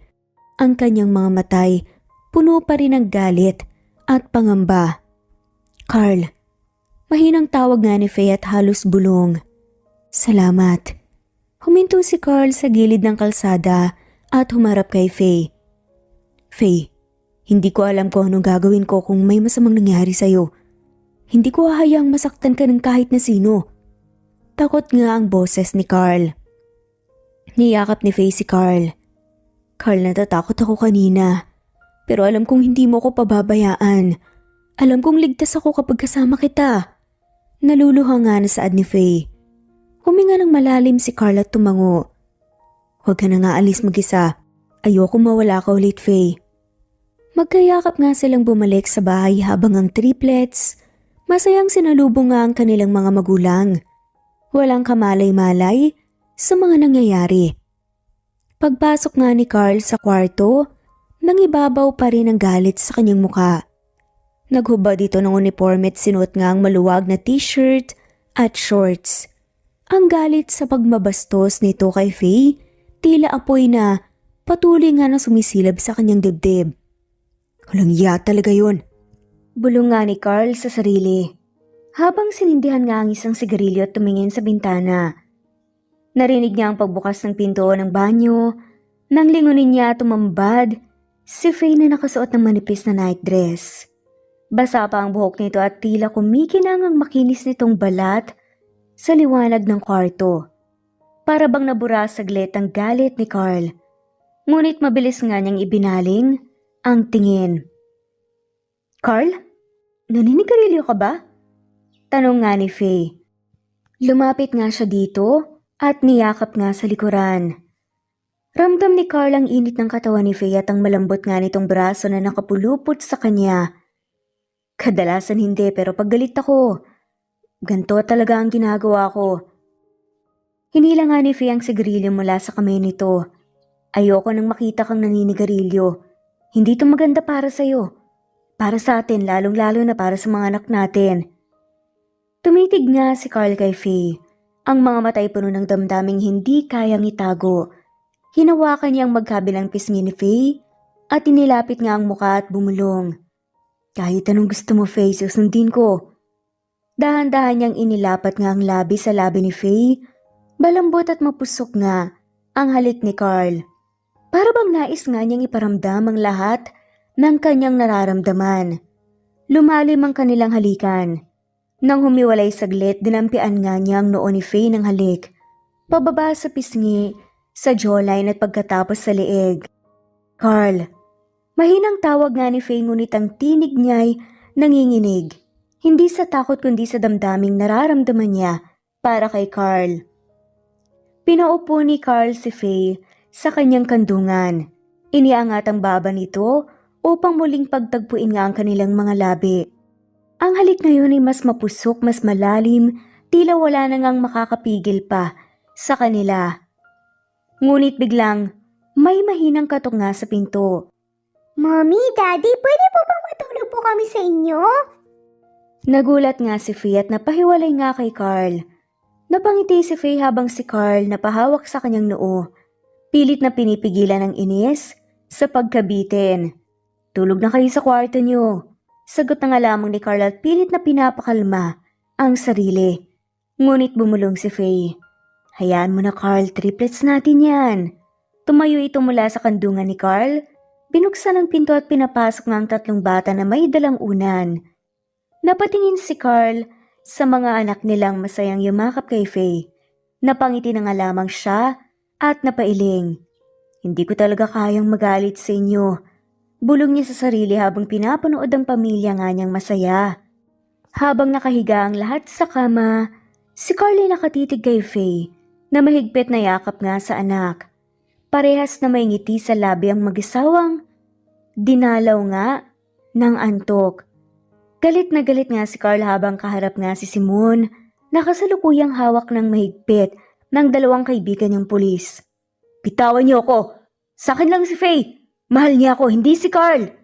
Sigaw pa nga talaga ni Simon habang nagpupumiglas. Dahan-dahang lumapit si Carl. Ang mga hakbang ay mabibigat. Bawat kilos ay puno ng puot. Nang makalapit nga, inilapit nga niya ang mukha kay Simon, sapat para maramdaman nito ang bawat salitang kanyang bibitawan. Makinig ka, Simon. Si Faye asawa ko. Nanay siya ng mga anak namin at hindi kailanman naging sayo. At magiging sayo. Sa ginawa mo lalo na sa tangkang pagkidnap, sigurado ako mabubulok ka sa kulungan. Doon ka nalang mangarap. Magaspang pa nga na saad ni Carl. Hindi mo ko mapipigilan, Carl. Mahal ko si Faye. Mas kaya ko siyang pasayahin kesa sayo. Ikaw ang wala sa lugar. Sigaw pa nga ni Simon at tila nawawala na nga ang kontrol sa sarili. Biglang dinurog ni Carl ang sigarilyo sa sahig, ang matay nagliliyab. Kung kaya mong pasayahin si Faye, bakit takot na takot siya sa'yo? Bakit hindi ka niya kayang tignan? Simon, hindi mo alam ang ibig sabihin ng pagmamahal. Walang kayo ni Faye. Inis na saad pa nga ni Carl. Tumango naman ang kaibigan ni Carl. Idadala na namin to. Nagsalita naman ang isa pang kaibigan, si Leo. Pero Carl, huwag kang pakampante. May mga bali-balita na may kakilala si Simon sa labas na pwedeng gumanti sa inyo. Sigurado kong hindi pa to tapos. Tila lalo ngang tumigas ang ekspresyon ni Carl. Hindi nga siya natakot. Kahit sino pa ang subukang lumapit kay Faye, haharapin nila ako. Sa akin lang siya at hindi ko hahayaan na may manakit sa kanya at sa mga anak namin. Wika nga ni Carl. Nag-aalala man tumango naman sina Mark at Leo. Alam nilang seryoso si Carl ngunit ang tindi ng galit nito ay nagdulot ng bahagyang kaba sa kanila. Umuwi pagkatapos noon si Carl sa bahay, tahimik nga siyang pumasok, ngunit ang kanyang presensya agad na naramdaman ni Faye. Bumangon ito mula sa sofa kung saan pinatulog ang triplets. Ang mukha ni Faye ay puno ng pag-aalala. Carl, ano nangyari? Tanong nga ni Faye at hinawakan nga ang kamay ni Carl. Huminga ng malalim si Carl, pilit na pinapakalmang sarili. Hinawakan niya ang mukha ni Faye. Ang kanyang hinlalaki ay marahang humaplos nga sa pisngi nito. Wala na si Simon. Sigurado kong hindi na siya makakalapit sa'yo. Pero Faye, ayoko mag-alala ka. Pero gusto kong maging handa tayo. Hindi ko hahayaang mapahamak ka pati ang mga anak natin. Napaluha nga si Faye ngunit ngumiti siya. Carl, alam kong gagawin mo ang lahat para sa amin. Pero tandaan mo hindi kita iiwan. Magkasama nating haharapin ang kahit na anong mangyari. Niyakap nga ni Carl si Faye ng mahigpit.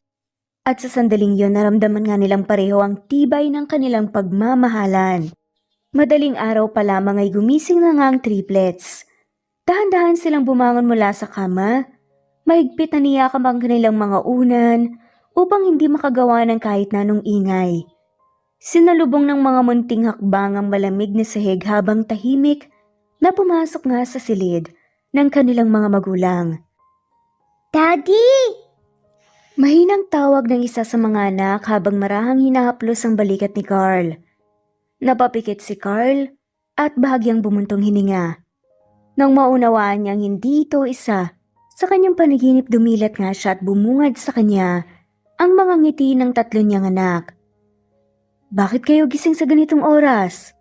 Tanong nga ni Carl at pilit na binababa ang boses upang hindi magising si Faye. Nagsalita ang babaeng anak. Mahina ang boses ngunit puno ng kasabikan. Daddy, birthday po ni Mommy. Daddy, gusto po naming i-surprise si Mommy. Magde-decorate tayo. Magluluto rin po ng breakfast. Gusto po naming makita siyang masaya. Bahagyang nagulat nga si Carl Ngunit napalitan kaagad yun ng ngiti. Buong akala niya ay siya lang ang nag-iisip ng sorpresa para kay Faye. Hinila nga ng dalawang lalaking anak ang braso ni Carl upang ipahiwatig na gusto nga nilang mag-usap sa labas ng kwarto. Sumunod naman si Carl habang buhat si Mia. Napangiti si Carl habang tinitignan ng kanyang tatlong anak na napakaliit pa ngunit puno ng pagmamalasakit sa kanilang ina. Mahigpit niyang niyakap ang mga to. Ang gagaling talaga ng mga anak ko, tara, simulan na natin bago magising si Mommy. Masayang saad pa nga ni Carl. Si Carl nga ang nanguna sa pag-aayos ng mga dekorasyon habang ang triplets ay nagtutulungan nga sa simpleng gawain. Naglagay sila ng mga makukulay na lobo at banner na may nakasulat na Happy Birthday Mommy. Habang nagluluto si Carl ng pancake, itlog at bacon, abala naman ang triplets sa pag-aayos ng mesa. Pinagpatong-patong nila ang mga bulaklak sa gitna ng lamesa gamit ang mga bulaklak na kanilang kinuha mula sa hardin. Daddy, ang ganda ng ginagawa natin. Oo nga, siguradong matutuwa si Mommy. Sagot pa nga ni Carl habang nilalagyan ng syrup ang mga pancakes. Tumigil siya sandali. Tinitigan nga ang kanyang mga anak. Ang swerte talaga ni Mommy dahil may triplets na kasing cute nyo. Gising saad pa nga ni Carl. Pati ikaw, Daddy. Hirit naman ni Mia. Natawa si Carl, masaya nga sa init ng kanilang simpleng bonding. Pagkaraan ng ilang oras nagising na nga si Faye, hinanap niya si Carl sa tabi niya ngunit wala ito. Nagulat siya dahil hindi karaniwan na hindi siya hinihintay ng mga tong magising. Bumangon siya at nagtungo sa hagdan. Pagbaba niya, halos mapaluha nga siya.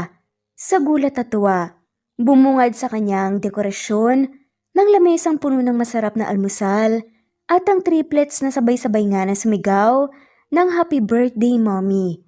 Napuno ng ngiti ang mukha ni Faye. Niyakap niya ang kanyang mga anak ng mahigpit at binigyan nga sila ng halik sa pisngi. Ang sasarap mga anak ko. Thank you ah. Sabi pa nga niya habang napapaligiran nga ng kanilang mga yakap. Lumapit si Carl hawak ang isang tray ng kape at cake. Happy birthday mahal ko. Ang wish ko lagi kang masaya. Lalo na't nandito kami para sa'yo. Sad nga ni Carl. Tinanggap ni Faye ang cake. Ngunit bago pa nga siya makapagsalita, hinalikan nga siya ni Carl sa labi at isang halik na puno ng pagmamahal at pasasalamat. Nagulat ang triplets at sabay-sabay nga silang tumili. Ew, Daddy, Mommy, gross! Normal lang yun kapag nagmamahalan, anak. Sagot nga ni Carl habang niyayakap si Faye mula sa likuran. Normal ba talaga yun? Tanong nga ni Mia. Oo naman. Sagot ni Carl na may ngiti ngunit halata ang kasiyahan sa kanyang boses. Nagkatinginan sina Faye at Carl at natawa na nga lamang sa inosenteng reaksyon ng kanilang mga anak. Ang simpleng umaga na yun, naging espesyal para sa kanilang pamilya.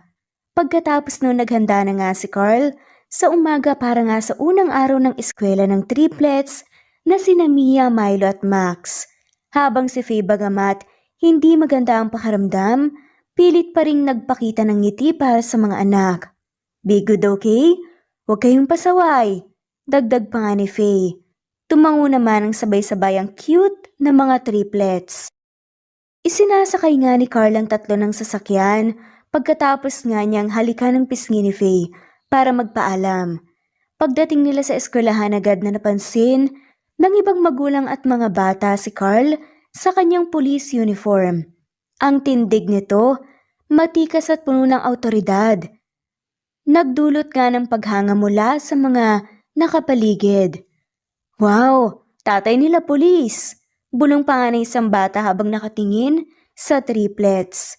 Halos magningning naman ang mga mata ng triplets habang ipinagmamalaki ang kanilang ama. Oo, siya ang pinakamagaling na pulis sa buong mundo. Sabi pa nga ni Max na may pagmamalaki. Babalikan ko kayo mamaya, okay? Mag-behave kayo. Natatawang sambit naman ni Carl habang yumuyuko upang halikan ng triplets sa noo. Nagpaalam nga ang tatlo at sabay-sabay na nagsabi ng I love you, Daddy. Bago umalis, Hinalikan nila ang pisngi ni Carl dahilan upang magising ang kagalakan sa puso ng ama. Habang pauwi si Carl, hindi may pinta ang ngiti sa kanyang muka. Iniisip niya kung gaano nga siya kaswerte na magkaroon ng ganoong pamilya. Ngunit pagdating niya sa bahay, ang masaya nga niyang disposisyon na palitan ng kaba nang marinig niya si Faye sa banyo at sumusuka. Faye? Anong nangyayari? Tanong nga ni Carl habang minabadaling pumasok sa banyo. Nakita nga niya si Faye na nakasandal sa gilid. Hawak ang tiyan nito. Ayos lang ako. Huwag kang magpanik. Sagot nga ni Faye bagamat halata ang panghihina sa boses. Hindi ito normal. Dadalhin kita sa ospital. Kinakabang saad nga ni Carl, kitang-kitang pag-alala sa kanyang muka. Ngunit bago pa nga siya makatawag ng ambulansya, tinapik siya ni Faye at tiniabot nga ang isang pregnancy test. Carl, buntis ako. Nanatiling tahimik si Carl habang tinititigan ng pregnancy test sa kanyang kamay. Para bang huminto ang oras sa kanyang paligid. Totoo ba to? Tanong nga ni Carl, nanginginig ang boses. Habang unti-unting napapalitan ng ngiti ng pagkabigla. Oo, sagot nga ni Faye at naluluha pa. Mahina ngunit puno ng kasiyahan. Biglang niyakap ni Carl si Faye ng mahigpit. Para bang ayaw na nga niya itong bitawan pa. Hinalikan niya ang leeg, noo at labi ni Faye. May suka ako, Carl. Reklamo pa nga ni Faye. Wala akong pakialam. Excited na akong makita ang baby natin. Sabi nga ni Carl puno ng saya at lumuhod nga siya sa harap ni Faye at marahang hinawakan ang tiyan nito at hinalikan nga. Sabay-sabing excited na nga siya talaga. Nang sinundo ni Carl ang triplet sa eskwelahan, nagtataka nga ito kung bakit sobrang saya ng kanilang ama. Pagdating nila sa bahay agad nga silang pinatawag ni Carl at Faye sa sala. May sasabihin kami ng mommy niyo. Sabi nga ni Carl at hawak ang kamay ni Faye. Anong sasabihin niyo po, Daddy? Tanong nga ni Mia, puno ng kaba at pananabik. Magkakaroon kayo ng baby brother or baby sister.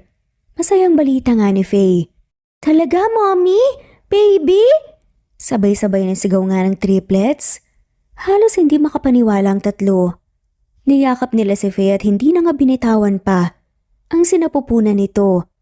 Paulit-ulit nga na sinasabi ng tatlo ang baby. Napangiti si Carl habang pinagmamasdan ang kanyang pamilya. Nang sumapit ang gabi, ang triplets ay natulog nga sa tabi ni Faye. Mahigpit na niyayakap nga ang kanilang ina. Ngunit si Carl, bagamat masaya, hindi mapigilan ang matinding pagmamahal at pagnanasa kay Faye.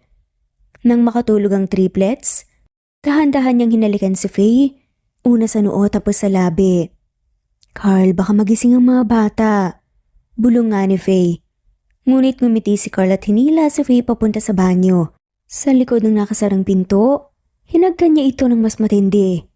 Hindi kita kayang tigilan lalo na't alam kong may baby ka sa tiyan. Bulong nga niya. Tahimik lang baka marinig tayo. Sagot nga ni Faye at bahagyang natawa. Sa kanilang tahimik na sandali nagpatuloy ang kanilang pagmamahalan. Isang paalala kung gaano sila kasaya bilang mag-asawa at magulang. Matapos ang matinding pagsubok na dumaan kay Faye at Carl, unti-unting nagkaroon ng linaw ang lahat. Napag-alaman ni Carl mula sa psychiatrist na may problema nga sa mental health, si Simon. Kaya ganun na nga lamang ang pagkahumaling at obsesyon nga nito kay Faye. Sa kabila ng galit ni Carl, napuno ng awa si Faye. Carl, hayaan na natin si Simon. Sabi nga nito habang hawak ang kamay ng asawa. Hindi naman niya ginustong maging ganun eh. Kailangan niya ng tulong, hindi parusa. Dagdag ni Faye. Faye, sinubukan niyang saktan ka. Paano kung maulit-ulit yon at gawin niya sa mga anak natin? Sagot nga ni Carl at bakas ang pag-aalala sa boses nito. Hindi na basta siguraduhin natin na mapapasailalim siya sa maayos na gamutan. Sagot pa nga ni Faye at puno ng pagmamalasakit. Bagamat mabigat sa loob, napagpasya ni Carl na sundin ang hiling ng asawa at tumango siya. Niyakap si Faye ng mahigpit. Ikaw talaga, sobrang bait mo. Sana lahat ng tao katulad mo. Ani nga ni Carl at napabuga na nga lamang ng hangin.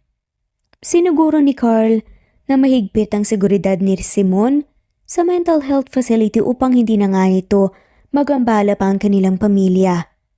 Habang umalis si Simon sa presinto, natanaw niya si Faye na nakatayo sa likod ni Carl. Hindi siya nagsalita ngunit tila may bahid ng pagsisisi sa kanyang mga mata. Tumalikod si Faye at tumalis na nga rin. Ginawa natin ang tama. Hindi natin siya binasura. Binigyan natin siya ng pagkakataon para magbago. Sabi nga ni Faye kay Carl habang nasa sasakyan sila, pauwi. Para sa'yo, Faye. Susundin ko, kahit ano. Tugon nga ni Carl. Hinahalikan ng kamay ni Faye. Pagdating nila sa police station, kaagad silang sinalubong ng mga kasamahan ni Carl. Uy Carl, talagang idol ka namin pero paano ka nagkaroon ng asawa na ganyan kaganda? Bigyan mo kami ng tips. Biro nga ng isa sa mga opisyal. Napangisi si Carl, hinila nga. Si Faye palapit sa kanya at hinalikan nga ito sa noo. Walang magtatangka, tandaan nyo. Akong makakalaban nyo. Sabi nga niya puno ng kumpiyansa. Pinamulhan naman ng mukha si Faye at mahinang hinampas ang braso ni Carl. Tumigil ka nga Carl, pinag-uusapan ka na tuloy. Bulong ni Faye. Wala akong pakialam. Saada man ni Carl habang nakangiti. Buntis ka at may 3 na tayong anak, paano ka naman maagaw? Dagdag pa nga ni Carl. E paano kung gusto mo ulit magkaanak? Napangiti si Faye at binulungan nga si Carl. Dagdagan pa natin. Gawin nating triplets ulit. Kaagad nga nasaad nga ni Carl habang titig na titig kay Faye. Sira ka talaga. Sabi na nga lamang ni Faye, pinapalo ang braso ni Carl habang natatawa. 3 na nga, hirap na hirap ako eh. Hinawakan ni Carl ang sinapupunan ni Faye at mahinang nagsalita. Kahit ilan pa, Faye. Kahit isa lang, sobra-sobra ng saya ko basta't ikaw ang kasama ko, ayos na ako. Ani nga ni Carl at niyakap ng mahigpit si Faye. Pag-uwi nila, sinalubong sila ng triplets. Daddy, Mommy! Sigaw nga ng 3 at tumatakbo palapit upang yumakap sa kanilang mga magulang. Kamusta ang eskwela? Tanong nga ni Carl habang binubuhat nga si Mia sa bisig. Masaya, Daddy, pero gusto po naming makipaglaro. Sagot ni Max habang si Milo ay nakaupo sa tabi ni Faye, nagkukwento tungkol sa araw nila. Habang naglalaro ang pamilya sa sala, lumapit ang babaeng anak nilang si Mia kay Faye at sabay sabing, Mommy, maglaro tayo ng Barbie! Tumawa si Faye at pumayag na rin sa gustuhan ng anak. Ang kwento ni Carl at Faye nagpapaalala sa atin na ang tunay na pagmamahal hindi lamang tungkol sa saya at romansa, kundi tungkol sa pagpapatawad, pagtanggap at pagbibigay ng pagkakataon. Ang pagpapatawad, hindi nangangahulugang pagpapabaya sa maling gawa, kundi pagkilala nga na ang bawat isa ay may karapatang magbago. Ang kanilang relasyon, respeto, tiwala malasakit sa isa't isa. Sa huli ang tunay na pamilya, hindi perpekto, ngunit ito ang nagbibigay ng lakas, saya, at dahilan upang magpatuloy sa buhay. At dito na nga po nagtatapos ang kwentong pagmamahalan ni Carl at Faye. Maraming salamat po sa lahat na walang sawang sumusubaybay at shoutout po sa mga sumusunod. Daisy Blaza, Mercy Villantes, Mary Rose, Linda, Marin Gramos, Merlilin, Linley, Miriam Gertags, All About My Dogs, Marisa de los Reyes, Lina Almazan, Bella, of Zambales, Eduardo Policarpio of Toronto, Canada, Eduardo, Linley of Macau, Princess Sita Manzon, Trixie Yen, Liliano Bebe, Hailey Balajay, Vida Dichosa, Diti Bulatete, Rosana Romero, Presbyteros Rose, Nitz Nebria, Janet Lardizabal, Elena Abagon, Annalie Flor, Nitz Nebria, Rama Butch, Evangeline Zamora, Erico Misol, Charlene, Cantina, Romana Gorospe, Kinsano Ebas, Jovi Aure, Esteban Andrade, Elvi Candontol, Alexa Ani Gomez, Ellen Fortuno, Nena Ano, Angelina Docusin, Remedios Solmantil, Luciado Dolores, Ani Bocao, of Isabela, Eli Bita Solo, of Milan Italy Jessica Vargas, Aniseta Andrino, Evelyn, of Neva Ecija, Diana Agana, Marites Nitura of Saudi Arabia, Eva Violeta, Gerald Schiff, Lynn Lee, Veronica Briseño, Carmencita Falcon, Merlin Diaz, Helen Murillo, Natalie Navarro, Honey Villasenor of Kuwait, Annie Hoson, Merlin Barosa, Maria Luisa San Jose, Lina Cruz,